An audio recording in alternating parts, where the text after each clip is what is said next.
కూటమి సీట్ల సర్దుబాటుపై చర్చించారు. పొత్తులు సీట్లపై స్పష్టత వచ్చే అవకాశం ఉంది. ఈరోజు పవన్ చంద్రబాబు అక్కడే బస చేయబోతున్నారు. రేపు బీజేపీ పెద్దలతో చర్చించనున్నారు.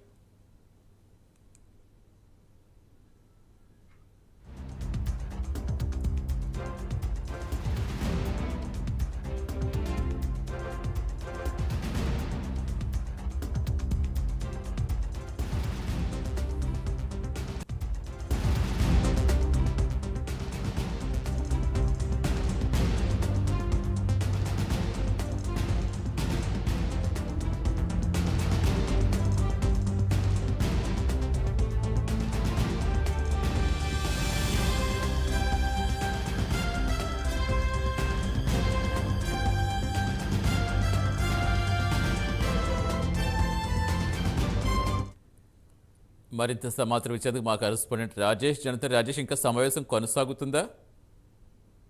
సతీష్, దాదాపు గంటన్నర నుంచి కూడా చంద్రబాబు, పవన్ కళ్యాణ్, అలాగే జేపీ నడ్డా, అమిత్ షా నలుగురు కూడా సుదీర్ఘంగా అయితే చర్చలు అయితే కొనసాగుతున్నాయని చెప్పుకోవచ్చు. ప్రధానంగా ఆంధ్రప్రదేశ్ ఎన్నికలకు సంబంధించి బీజేపీ టీడీపీ అలయన్స్ అనేది ఎక్కడ ఉందో దాని మీద సుదీర్ఘంగా కసరత్తు అయితే కొనసాగుతుంది. ఇప్పటికే దేశవ్యాప్తంగా కూడా ఎన్డీఏ కూటమికి సంబంధించి ప్రధాన పార్టీలతో బీజేపీ అనేది గత 3 రోజుల నుంచి కూడా చర్చలు నడుపుతా ఉంది.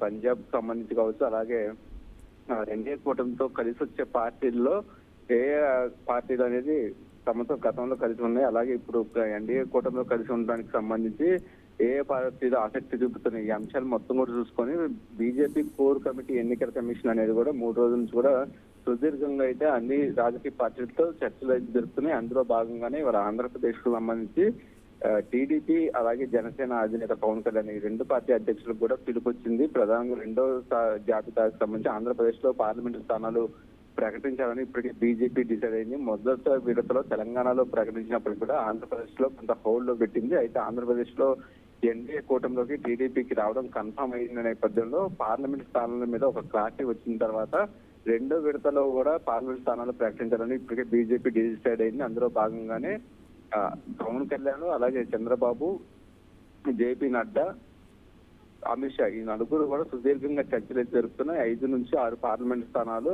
ఆంధ్రప్రదేశ్ లో బీజేపీ కోరుతుంది. 13 అసెంబ్లీ స్థానాలు కూడా కోరుతున్నట్టుగా తెలుస్తుంది. అయితే చంద్రబాబు నివేదిక ప్రకారం పార్లమెంట్ స్థానాలు 5 ఇచ్చేందుకు కూడా ఆయన సుముఖంగా ఉన్నట్టుగా తెలుస్తుంది. అంతేకాక అసెంబ్లీ స్థానాలకు సంబంధించి 9 స్థానాల వరకు కూడా బీజేపీ ఇవ్వడానికి ఇప్పటికే జనసేన అధినేత పవన్ కళ్యాణ్, చంద్రబాబు ఇద్దరు కూడా ఒక రిపోర్ట్ తయారు చేసుకుని ఆ రిపోర్ట్ ను కూడా అమిత్ షాకి అలాగే జేపీ నడ్డా కూడా ఎక్స్ప్లెయిన్ చేస్తున్నారు. ప్రధానంగా ఆంధ్రప్రదేశ్ ఎన్నికలకు సంబంధించి కూడా ఈ 3 పార్టీలు 2014 ఏదైతే కూటమి రాష్ట్ర విభజన జరిగిన తర్వాత ఈ కూటమి కలిసి వచ్చిందో అప్పుడు జనసేన అయితే పోటీ చేయలేదు. బీజేపీ, టీడీపీ 2 పార్టీలు పోటీ చేసి అదే కాంబినేషన్ ని ఈసారి 2024లో జనసేన కూడా అందులో సంకీర్ణ ప్రభుత్వంలో ఉండే విధంగా కూడా చర్చలు అయితే కొనసాగుతున్నాయి. ఇప్పటికే 24 ఎమ్మెల్యే స్థానాలు అలాగే 3 పార్లమెంట్ స్థానాలు జనసేనకి కన్ఫర్మ్ చేసింది. ఇక మిగిలిన 95 స్థానాల్లో కూడా టీడీపీ ఎమ్మెల్యేలకు సంబంధించి అభ్యర్థుల ప్రకటన రిలీజ్ చేసింది. మిగిలిన 57 నియోజకవర్గాల్లో బీజేపీకి ఎన్ని స్థానాలు కేటాయించాలో అలాగే పార్లమెంటు స్థానాలకు సంబంధించి బీజేపీ అటు రాజమండ్రి, అలాగే రాజంపేట, ఒంగోలు, విజయవాడ పార్లమెంట్ స్థానాలు కూడా కోరుతున్నట్టుగా తెలుస్తుంది. ఆ స్థానాలకు సంబంధించి బీజేపీకి కేటాయించిన నేపథ్యంలో ఎంతవరకు కూడా బీజేపీ గెలిచే అవకాశాలు ఉన్నాయి, ఇవన్నీ కూడా ఒక రిపోర్ట్ ని చంద్రబాబు, పవన్ కళ్యాణ్ కూడా కేంద్ర బీజేపీ నేతలకు అయితే ఎక్స్ప్లెయిన్ చేస్తున్నారు. బీజేపీలకు సంబంధించి ఎన్డీఏ కూటమిలోకి సంబంధించి టీడీపీ రావడం కన్ఫర్మ్ అయిన నేపథ్యంలో ప్రధానంగా పార్లమెంట్ స్థానాల మీద ఈ 3 పార్టీలకు సంబంధించి చర్చ అయితే కొనసాగుతుంది. ఇంకా చర్చ దాదాపు కన్ఫర్మ్ అయిన నేపథ్యంలో రేపు ఈవినింగ్ వరకు కూడా ఈ 3 పార్టీలకు సంబంధించి కూడా ఒక కీలక ప్రకటన చేసే అవకాశం ఉంది. ఆ ప్రకటన అనంతరం కూడా 2వ జాబితాలో టీడీపీకి సంబంధించి కొన్ని స్థానాలు, అలాగే జనసేనకు సంబంధించి 5 ఎమ్మెల్యే స్థానాలను ప్రకటించారు. మిగిలిన 19 స్థానాల్లో కూడా కొంతమంది అభ్యర్థుల్ని, అలాగే బీజేపీ ఎమ్మెల్యే, ఎంపీ స్థానాలకు సంబంధించి కొంతమంది అభ్యర్థులను కూడా ప్రకటించే అవకాశం ఉంది. ఈ ప్రకటించిన అనంతరం కూడా ఆంధ్రప్రదేశ్ లో 3 నాయకులకు సంబంధించి కూడా ఉమ్మడి కార్యాచరణ, అలాగే ఉమ్మడి మేనిఫెస్టో మీద కూడా సుదీర్ఘంగా చర్చ జరుగుతుంది. ఎందుకంటే 17వ తారీఖు ఆల్రెడీ టీడీపీ, జనసేన ఉమ్మడి మేనిఫెస్టో ప్రకటిస్తామని కూడా ఇప్పటికే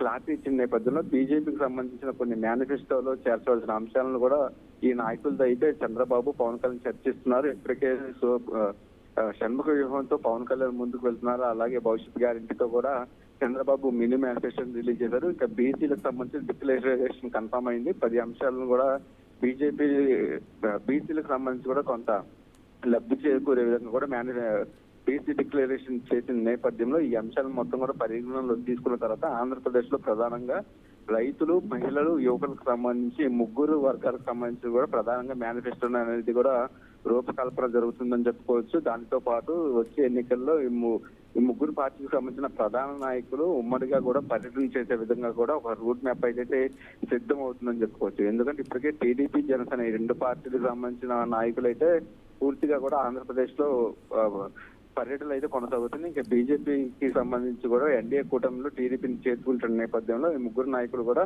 ఆంధ్రప్రదేశ్ లో సుడిగాలి పర్యటనలు చేసే విధంగా కూడా ఒక రూట్ మ్యాప్ అయితే సిద్ధమవుతుంది. అందులో భాగంగానే ఇప్పటికే బీజేపీకి సంబంధించిన ఒక రిపోర్ట్ ని పురంధేశ్వరి సబ్మిట్ చేశారు. ఆల్రెడీ 2 రోజుల క్రితం ఆమె ఢిల్లీకి చేరుకున్నారు. ఢిల్లీకి చేరుకున్న తర్వాత కూడా ఆంధ్రప్రదేశ్ లో బీజేపీకి సంబంధించి గ్రౌండ్ లెవెల్లో ఎంతవరకు కూడా ఓటింగ్ పర్సెంటేజ్ గతంలో కావచ్చు, ఇప్పుడు కావచ్చు ఎంతవరకు పెరిగింది అనేది కూడా ఒక రిపోర్ట్ తయారు చేశారు. 175 అసెంబ్లీ స్థానాలు, 25 పార్లమెంట్ స్థానాలకు కూడా రిపోర్ట్ రెడీ చేసిన నేపథ్యంలో సింగిల్ గా వెళ్తే ఎలా ఉంటుంది, అలాగే కాకుండా పొత్తు పెట్టుకుని వెళ్తే ఎలా ఉంటుంది అనేది కూడా మొత్తం కూడా రాష్ట్ర బీజేపీ నాయకులతో కేంద్ర బీజేపీ నాయకులు ఇప్పటికే సుదీర్ఘంగా చర్చించారు. చర్చించిన అనంతరం కూడా ఉమ్మడిగా కలిసి వెళ్తేనే బాగుంటుంది, ఆంధ్రప్రదేశ్ లో సంకీర్ణ ప్రభుత్వంలో భాగస్వామ్యం కావచ్చు, అలాగే పార్లమెంటు స్థానాలు ఏదైతే దేశవ్యాప్తంగా కూడా ఈసారి 370 నుంచి 400 స్థానాల వరకు కూడా ఎంపీ స్థానాల మీద బీజేపీ ప్రధానంగా ఫోకస్ చేసిన నేపథ్యంలో అందులో భాగంగానే పార్లమెంట్ స్థానాలకు సంబంధించి ఎంతవరకు గెలుపు అవకాశాలు ఉంటాయి ఇవన్నీ కూడా బేరీజ్ వేసుకున్న తర్వాత పూర్తిగా కూడా పొత్తు మీద వెళ్లాలని కూడా ఇప్పటికే బీజేపీ అధిష్టానం అయితే ఒక నిర్ణయంకి వచ్చింది. ఆ నిర్ణయాన్ని కూడా రాష్ట్ర బీజేపీ నాయకులకి కూడా ఒక కొంత క్లారిటీ ఇచ్చారు. అయితే సీట్ల సర్దుబాటుకు సంబంధించి సుదీర్ఘంగా చర్చల తర్వాత ఎక్కడెక్కడ పోటీ చేయాలి, బీజేపీకి ఎంత బలం ఉంది, ఎక్కడెక్కడ గెలుపు అవకాశాలు ఉన్నాయి, అలాగే జనసేనకు సంబంధించి కూడా ఇప్పటికే ఎమ్మెల్యే అభ్యర్థులకు సంబంధించి 24 స్థానాలు కన్ఫర్మ్ అయిన నేపథ్యంలో ఈ టీడీపీ ఈ 3 పార్టీలకు సంబంధించి ఉమ్మడిగా కూడా అభ్యర్థుల ప్రకటన, అలాగే ఓటు బ్యాంక్ ఎంతవరకు షిఫ్ట్ అవుతుంది. ఇప్పుడు ప్రధానంగా ఉమ్మడి గోదావరి జిల్లాల్లో కూడా జనసేనకి కొంత బలం పెరిగిన నేపథ్యంలో అక్కడ జనసేనకి ఎన్ని స్థానాలు ఇవ్వాలి, ప్రధానంగా బీజేపీకి ఎన్ని స్థానాలు కేటాయించాలి, టీడీపీ ఎక్కడెక్కడ పోటీ చేయాలి, 3కి సంబంధించి ప్రధాన నాయకులు పర్యటన ఎలా ఉండాలి అనేది కూడా ఆంధ్రప్రదేశ్ లో కూడా ఒక సుదీర్ఘంగా ఇక్కడ సంకీర్ణ ప్రభుత్వం వచ్చే విధంగా కూడా ఈ 4 నాయకుల మధ్య కూడా సుదీర్ఘంగా చర్చలు జరుగుతున్నాయి. ఈ చర్చల అనంతరం కూడా రేపు ఈవినింగ్ వరకు ఒక క్లారిటీ వచ్చే అవకాశం ఉంది. పూర్తిగా అయితే ఎన్డీఏలోకి టీడీపీకి రావడం కన్ఫర్మ్ అయింది. ఒక సీట్ల సర్దుబాటు మీద ప్రధానంగా చర్చ జరుగుతుంది. ఆ చర్చ అనంతరం కూడా రేపు ఉదయం మరికొంతమంది బీజేపీ నాయకులతో కూడా టీడీపీ అధినేత చంద్రబాబు, అలాగే పవన్ కళ్యాణ్ ఈ 2 నేతలు కూడా కొంత భేటీలు ఉండే అవకాశం ఉంది. పూర్తిగా కూడా 2024 ఎన్నికల్లో వైసీపీని ఇక్కడ గద్దెదించే విధంగా కూడా ఇప్పటికే పవన్ కళ్యాణ్ వ్యూహాత్మకంగా ముందుకు పోతున్నారు. అందులో భాగంగానే జనసేన పార్టీకి సంబంధించి కొంత సీట్లని కూడా తగ్గించుకున్నప్పటికీ కూడా బీజేపీ చేర్చుకోవాలని కూడా మొదటి నుంచి పవన్ కళ్యాణ్ చెప్తూ ఉన్నాడు. అందులో భాగంగానే జనసేన సీట్లను తగ్గించుకొని బీజేపీకి కొంత ఎక్కువ సీట్లు ఇచ్చే విధంగా కూడా పవన్ కళ్యాణ్ వ్యూహాత్మకంగా ఉన్నారు. ప్రధానంగా ఎన్డీఏలోకి టీడీపీ రావడానికి పవన్ కళ్యాణ్ చాలా కీలక పాత్ర కూడా పోషిస్తున్నారని చెప్పుకోవచ్చు. ఎందుకంటే తాను పవర్ షేరింగ్ల విషయంలో కావచ్చు, అలాగే అధికారం వచ్చిన తర్వాత సంకీర్ణ ప్రభుత్వంలో జనసేనకి ఎలాంటి ప్రాధాన్యత ఉంటుంది, ఇవన్నీ అంశాలు కూడా ఆఫ్టర్ సంకీర్ణ ప్రభుత్వం వచ్చిన తర్వాత ఆయన దాని మీద మాట్లాడే అవకాశం ఉంది. ఇప్పుడైతే మాత్రం పూర్తిగా టీడీపీ, జనసేన, బీజేపీ 3 పార్టీలు కలుపుకొని 2024 ఎన్నికల్లో సంకీర్ణ ప్రభుత్వం వచ్చే విధంగా కూడా పవన్ కళ్యాణ్ వ్యూహాత్మకంగా ముందుకు వెళ్తున్నారు. అందులో భాగంగానే ఎన్డీఏ గవర్నమెంట్ లో ఎన్డీఏ కూటమిలోకి టీడీపీ రావడానికి పవన్ కీలక పాత్ర పోషించారని చెప్పుకోవచ్చు. పూర్తిగా అయితే రేపు ఈవినింగ్ వరకు పొత్తుల మీద ఒక క్లారిటీ వచ్చే అవకాశం ఉంది. ఎక్కడెక్కడ ఎవరెవరు పోటీ చేస్తారు, అక్కడ స్థానాలకు సంబంధించి ఎంతవరకు ఓటు షిఫ్ట్ అవుతుంది, అలాగే ఉమ్మడి నాయకులు పర్యటనకు సంబంధించి 3 ప్రధాన పార్టీలు నాయకులు పర్యటన ఎలా ఉండబోతున్నాయి ఏంటి అనేది కూడా రేపు ఈవినింగ్ వరకు ఒక క్లారిటీ వచ్చే అవకాశం ఉంది. Satish. Right, thank you Rajesh.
Yes, గంటన్నర పాటు మొత్తం మీద భేటీ అయితే కొనసాగింది. ప్రస్తుతం భేటీ ముగిసినట్టుగా సమాచారం అందుతోంది. ఇక రేపు సాయంత్రానికి అయితే క్లారిటీ వచ్చే అవకాశం ఉన్నట్టుగా చెప్తున్నారు. పూర్తి సమాచారం ఇచ్చేందుకు మా కరెస్పాండెంట్ సాంబశివరావు జరుగుతున్నారు. సాంబశివరావు, సో భేటీ అయితే గంటన్నర పాటు కీలకంగా చర్చించినట్టుగా తెలుస్తోంది. సో ఏ టైంకి రేపు పొత్తులకు సంబంధించి ఒక క్లారిటీ ఇస్తారనుకోవచ్చు?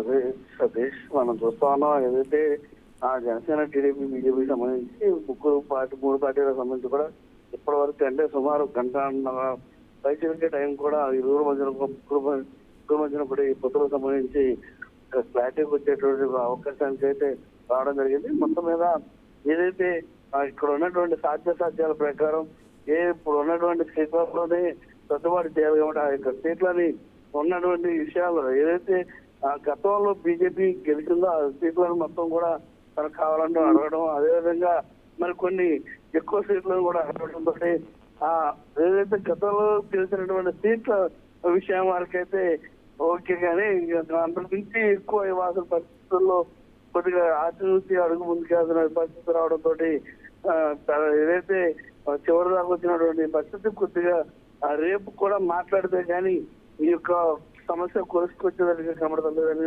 అన్నట్టుగా తెలుస్తా ఉంది. ముఖ్యంగా మనం చూసినట్లయితే 175 నియోజకవర్గాలకు సంబంధించి ఇప్పటికే పునర్నిర్వచించినటువంటి నివేదికలో కొంతమందిని అంటే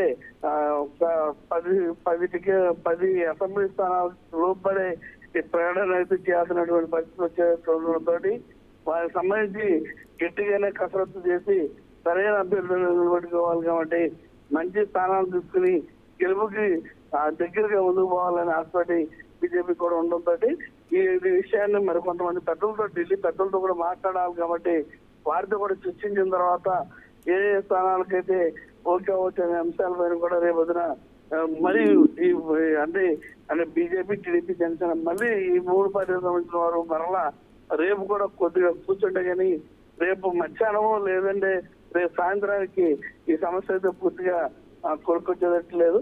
ఈ రేపు ఎట్టి పరిస్థితుల్లో కూడా ఈ యొక్క సమస్యకు సంబంధించి సాధ్యాలు అన్నింటికి కూడా పెట్టుకుని ఎట్టి పరిస్థితుల్లో కూడా రేపు సాయంత్రానికి అయితే మాత్రం మొత్తం కూడా ఏదైతే బీజేపీ, జనసేన, టీడీపీ ముందుకెళ్లాలనుకుంటారో దానికి సంబంధించి ఏదైతే ముఖ్యంగా మనం చూస్తున్నాం అటు మనం చూసినట్లయితే మేనిఫెస్టో విషయంలో కానివ్వండి, ప్రచారానికి సంబంధించి కానివ్వండి, సీట్ల సర్దుబాటు విషయంలో కానివ్వండి, మూడు పార్టీలు అనుసరించాల్సిన వ్యూహం విషయంలో కానివ్వండి, మొత్తం అంతా కూడా సుదీర్ఘంగా ఈ గంటన్నర సేపు చర్చించినట్టు కూడా తెలుస్తోంది. ఈ గంటన్నరలో ఏదైతే ఇప్పటి వరకు కూడా జరిగినటువంటి రాష్ట్రంలో పరిణామాలని జరుగుతున్నటువంటి పరిణామాలను కూడా ఢిల్లీ పెద్దలకైతే వారు చెప్పడం జరిగింది.